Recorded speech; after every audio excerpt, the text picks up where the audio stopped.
तो जी हाँ दोस्तों, आज जो बात होगी वो जम्मू कश्मीर के जो अलग-अलग डिपार्टमेंट्स की अगर हम बात करें, अलग-अलग डिपार्टमेंट्स में हमारे यहाँ पर जम्मू कश्मीर में जो है वो डेली वेजर्स काम कर रहे हैं, जो कि कई अरसे से अपनी मांगे जो है वो सरकार के सामने रख रहे हैं, चाहे वो इनकी रेगुलाइजेशन पॉलिसी हो, इनका पेंडिंग वेजेस हो या minimum wages act as per Delhi UT है।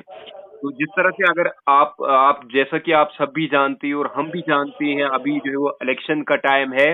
असेंबली इलेक्शन जो है वो जम्मू कश्मीर में हो रहे हैं। तो इसी के हवाले से हमारे साथ यहाँ पर एक डेली विजर भाई जो है वो जुड़े हुए हैं। लगभग हर एक पॉलिटिकल पार्टी की अगर हम बात करें तो भाई आपसे ये जानना चाहूंगा, हर एक पॉलिटिकल पार्टी के लीडर से कह रहे हैं कि जितने भी यहाँ पर हमारे यहाँ पर डेली विजयर्स हैं, और उन्होंने ये मैनिफेस्टो में भी जो है वो रखा है कि जितने भी यहाँ पर जो डेली विजयर्स हैं उनको यहाँ पर रेगुलाइज किया जाएगा। कोई ये कहता है कि 10 दिन के बाद जो है वो परमिनेंट किया जाएगा, कोई ये पार्टी कहती है कि इनको 2 महीनों के अंदर अंदर परमिनेंट किया जाएगा। तो अलग अलग जो पार्टीज के लीडर्स हैं वो ये कह रहे हैं इनको ऑल ओवर जो है वो परमिनेंट किया जाएगा। तो इसको लेकर आप क्या कुछ कहना चाहोगे? सबसे पहले आपके और आपके चैनल का धन्यवाद करता हूँ मुनीर जी। जी आपका भी बहुत बहुत शुक्रिया। तो जैसा कि आपने कहा कि आजकल जो इलेक्शंस की सरगर्मी चल रही है जम्मू जी कश्मीर बिल्कुल। की, तो उस पर मैं यही कहना चाहूँगा कि बिल्कुल सही बात है। हम्म। हर एक पार्टी ने अपने अपने तरीके से अपने मैनिफेस्टोस बनाए हैं लोगों को लुभाने के लिए, जी ताकि लोग उनके फेवर में वोट कर सकें। जी और मतलब कुछ ऐसे हमारे दिग्गज नेता भी हैं जिन्होंने जम्मू कश्मीर के ऐसे दिग्गज नेता भी हैं जिन्होंने ये कहा कि जी हमारी सरकार बनने के 10 दिन के अंदर हम डेली वेजेस को परमानेंट कर देंगे। जी तो मैं इस पर यही कहना चाहूँगा कि आज किसी ने 10 दिन कहा, कल हो सकता है कोई ये भी कहे कि हम इलेक्शन से पहले ही इनको परमानेंट कर देंगे। जी ये सब मतलब वोटर को लुभाने के तरीके हैं। जी क्योंकि अगर आप देखा जाए तो 10 दिन में अगर पिछले 30 साल से आप कुछ नहीं कर सके, जी तो आप 10 दिन में डेली 60,000 डेली वेज को कैसे परमानेंट करेंगे? जी बिल्कुल।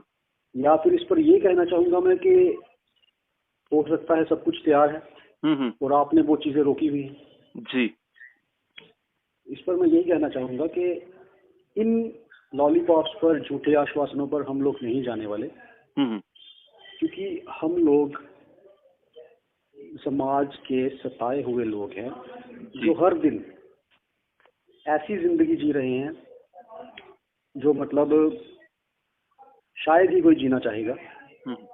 एक गवर्नमेंट एम्प्लॉय होते हुए जी हम लोग जैसी जिंदगी गुजार रहे हैं, बसर कर रहे हैं, हमारे बच्चे सफर कर रहे हैं।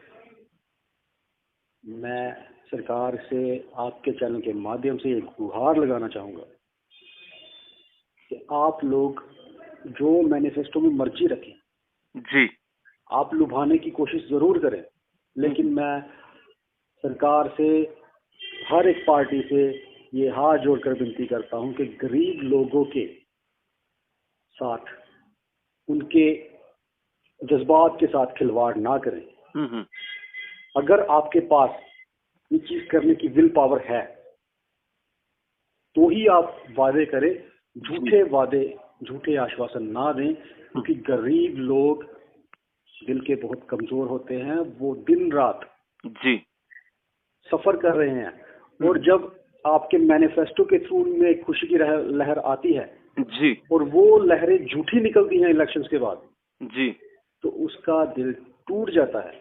जी और यही चीजें हैं कि इसी कारण से लोगों का पॉलिटिकल पार्टीज के ऊपर से विश्वास उठ गया है।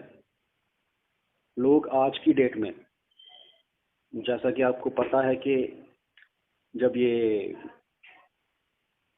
पीडीपी और बीजेपी की जो कोलिशन सरकार थी, जब ये गिरी, तो जम्मू कश्मीर में एलजी साहब का राज शुरू हो गया।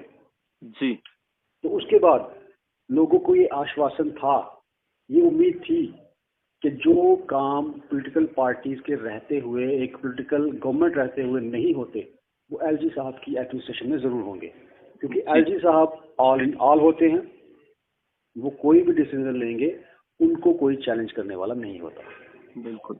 लेकिन बड़े अफसोस के साथ कहना पड़ता है कि जो गरीब लोग हैं वो आज भी सफ़र कर रहे हैं और उम्मीद जता रहे हैं पिछले 30 साल से कि आज नहीं तो कल हमारे जो मसले मसाइल हैं हल होंगे, हमारे जो बच्चे हैं उनको अच्छा भविष्य मिलेगा, उनको अच्छी एजुकेशन मिलेगी।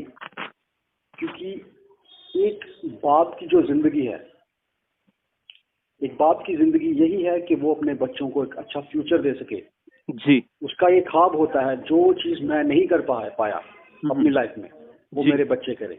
बिल्कुल। लेकिन हमारे ये हालात है, एक गवर्नमेंट एम्प्लॉय होते हुए भी हमारे ये हालात है कि हम अपने बच्चों को मतलब प्राइवेट तो क्या सरकारी स्कूल में भी पढ़ाने के काबिल नहीं। जी। तो आपके चैनल के माध्यम से मैं यही फिर से कहना चाहूँगा कि कोई भी पार्टी सरकार बनाए, हमें उससे कोई लेना देना नहीं है। जिसमें एबिलिटी होगी वो सरकार आएगी, उस पार्टी की सरकार आएगी। जिसमें कैपेबिलिटी होगी वो सरकार बनेगी। लेकिन मैं आपके चैनल के माध्यम से उस आने वाली सरकार को यही कहना चाहता हूँ कि डेली वेजरों के साथ खिलवाड़ ना करें।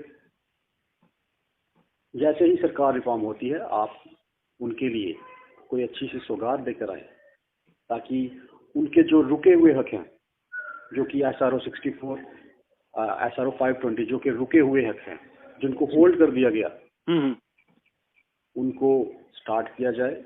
उनकी रेगुलर प्रोसेस है उसको शुरू किया जाए, ताकि उनको भी अपने हकूक और उनके बच्चों को अच्छी एजुकेशन, डेली बेसिस को उनके मान सम्मान की लड़ाई में मतलब उनको विजय मिले, उनको जीत हासिल हो, वो भी अपने परिवार को अच्छे तरीके से चलाने में सक्षम हो सके। और ये सब डिपेंड करता है उस टाइम पे जब आप लोग डेली बेसिस को उनके रुके हुए हक देंगे। उनकी पेंडिंग वेजेस जो कि 70 से 80 महीने की रुकी हुई हैं वो देंगे। ये उस दिन होगा पॉसिबल जब एक 9,000 की नौकरी करने वाले गरीब आदमी को 3-4 हजार के बिजली का बिल नहीं देना पड़ेगा। जी।